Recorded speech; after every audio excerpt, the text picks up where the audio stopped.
নমস্কাৰ কৃষক বন্ধুসকল, আসাম এগ্ৰিকালচাৰ টিপছ ইউটিউব চেনেললৈ সকলোকে স্বাগতম জনাইছোঁ। কৃষক বন্ধুসকল, বহুদিন পিছত আৰু এটা ভিডিঅ' লৈ মই আপোনালোকৰ ওচৰত আহিলোঁ।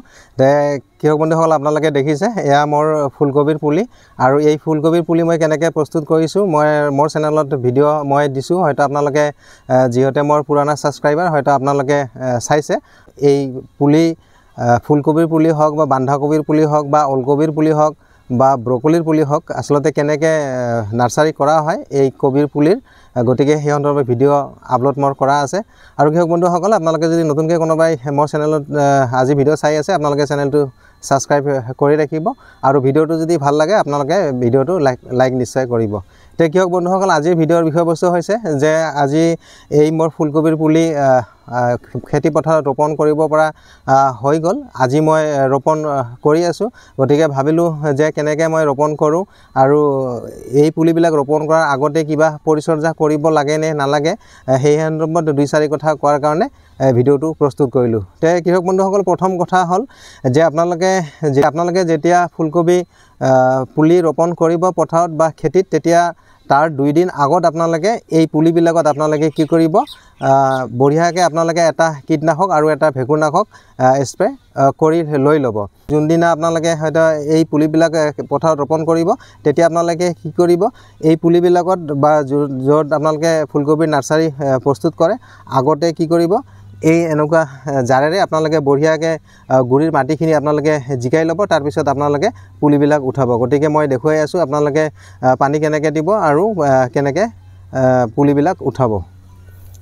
কৃষক বন্ধুসকল, আপোনালোকে যেতিয়া পুলিবিলাক ৰোপণ কৰিব এই নাৰ্চাৰীৰ পৰা বা সেই পুলিৰ বেডৰ পৰা আপোনালোকে পুলিবিলাক উঠাব, তাৰ আগতে এনেকৈ বঢ়িয়াকৈ আপোনালোকে গুৰিৰ মাটিখিনি জিকাই ল'ব।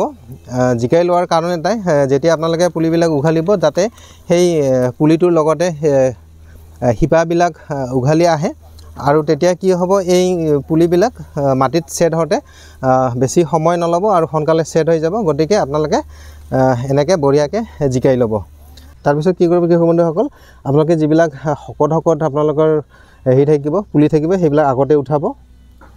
এনেকৈ এইটো দেখিছে, এই মই পুলিটো উঘালিলোঁ, এই গুৰিত কিমান মাটি লাগি আছে আৰু শিপা এটাও ছিঙা নাই, গতিকে এনেকৈ আপোনালোকে উঠাই ল'ব।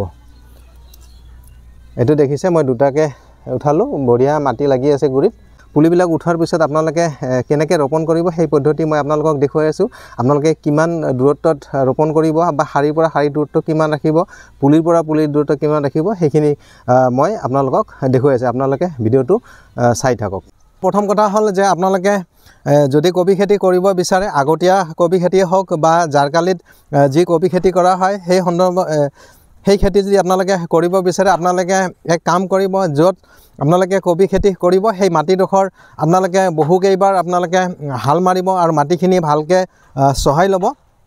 যিমানটো চাহ দিব লাগে সেইখিনি আপোনালোকে কৰিব। আৰু সাৰৰ কথালৈ আহোঁ কৃষক বন্ধুসকল, প্ৰথম সাৰ হিচাপে আপোনালোকে 1 বিঘা মাটিত গোবৰ সাৰ হিচাপে আপোনালোকে পুৰণা গোবৰ সাৰ কমেও 1 ট্ৰেক্টৰ আপোনালোকে ব্যৱহাৰ কৰিব লাগিব 1 বিঘা মাটিত। আৰু আপোনালোকে 10-26-26 যদি আপোনালোকে ব্যৱহাৰ কৰে, আপোনালোকে 10-26-26 আপোনালোকে বিঘা প্ৰতি কমেও 20 কেজি, আৰু ছুপাৰ ফছফেট আপোনালোকে বিঘা প্ৰতি কমেও 40 কেজি আপোনালোকে ব্যৱহাৰ কৰিব।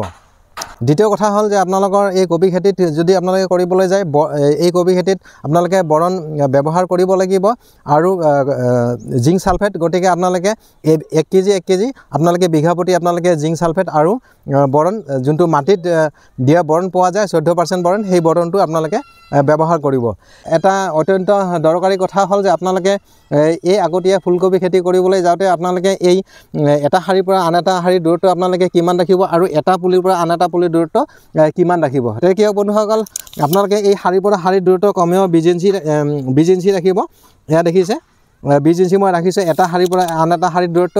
আৰু সেই মাজত যোনটো শাৰী থাকিব, ইয়াতে কি হ'ব, পৰৱৰ্তী সময়ত মই এই মাজৰ মাটিখিনি ইফাল সিফাল কৰি দিম আৰু মাজতে এটা সৰু ড্ৰেইন হৈ যাব। আৰু যদি অতিৰিক্ত পানী বা সেই ভাদ মাহতো যদি পানী হয় বা আহিন মাহতো যদি পানী হয়, সেই পানীখিনি একেবাৰে কবিৰ গুৰিত হয়তো নাথাকিব আৰু হয়তো ড্ৰেইনত থাকিব। গতিকে আপোনালোকে তেনেকৈ কৰিব। আৰু কৃষক বন্ধুসকল, মই আকৌ কৈছোঁ, এটা শাৰীৰ পৰা আন এটা শাৰীৰ দূৰত্ব 20 ইঞ্চি আৰু এটা পুলিৰ পৰা আন এটা পুলিৰ দূৰত্ব আপোনালোকে কমেও 14ৰ পৰা 15 ইঞ্চি আপোনালোকে ৰাখিব ময়ো এনেকৈ ৰাখিছোঁ গতিকে আপোনালোকে পুলিৰ পৰা পুলিৰ দূৰত্ব ৰাখিব 14ৰ পৰা 15 ইঞ্চি আৰু যোনটো লাইনৰ পৰা লাইনৰ দূৰত্ব এইটো লাইন আৰু এইটো লাইনৰ দূৰত্ব আপোনালোকে 20 ইঞ্চি ৰাখিব তে কি হ'ব বন্ধুসকল পৰৱৰ্তী সময়ত এই কবি খেতিৰ পৰিচৰ্যা মই কেনেকৈ কৰোঁ বা কি সাৰ প্ৰয়োগ কৰোঁ কি কীটনাশক প্ৰয়োগ কৰোঁ সেই সন্দৰ্ভত ভিডিঅ' মই পৰৱৰ্তী সময়ত লৈ আহিম গতিকে আপোনালোকে চেনেলটো মোৰ ছাবস্ক্ৰাইব কৰি ৰাখিব আৰু আজিৰ ভিডিঅ'টো যদি ভাল লাগে ভিডিঅ'টো আপোনালোকে লাইক নিশ্চয় কৰিব দেখক বন্ধুসকল যি মই এবিঘা মাটিত কবিৰ পুলি লগালোঁ মই আপোনালোকক দেখুৱাই আছোঁ চাওক এয়া এবিঘা মাটিত মই কবিৰ পুলি লগালোঁ অলপ বাকী আছে আজি শেষ হৈ যাব লগোৱা এয়া দেখিছে আমাৰ বাইদেউ দুজনীয়ে কবিৰ পুলি ৰোপণ কৰি আছে যোৱাকালি 3জনী কৰিছিলে আজি এজন অহা নাই তো এইবিলাক চাওক এয়া টোটেল এবিঘা মাটি আছে ইয়াতে মোৰ আৰু আজি ছেপ্টেম্বৰ মাহৰ 10 তাৰিখ আৰু দুৰ্গা পূজাৰ পিছে এই কবি মোৰ বজাৰত বেচিব পৰা হৈ যাব আৰু যোনটো মই বজাৰ ৰেট পাম আশা কৰোঁ যে 60 পৰা 70 টকা পাৰ কেজি মই এটা ৰেট পাবলৈ সক্ষম হ'ম তো কি হওক বন্ধুসকল আপোনালোকেও যদি কবি খেতি কৰিব বিচাৰে আৰু মোৰ পৰা যদি আপোনালোকক কিবা দিহা পৰামৰ্শ লাগে আপোনালোকে মোক ফোন কৰিব কমেণ্টত মোৰ ফোন নম্বৰ বিচাৰিব গতিকে মই ফোন নম্বৰ দি দিম আৰু যিমান পাৰোঁ মই আপোনালোকক পৰামৰ্শ দিবলৈ চেষ্টা কৰিম তো কি হওক বন্ধুসকল আজিৰ ভিডিঅ'টো ইমানে গতিকে আজিৰ ভিডিঅ'টো যদি ভাল লাগে আপোনালোকে লাইক এটা নিশ্চয় কৰিব ধন্যবাদ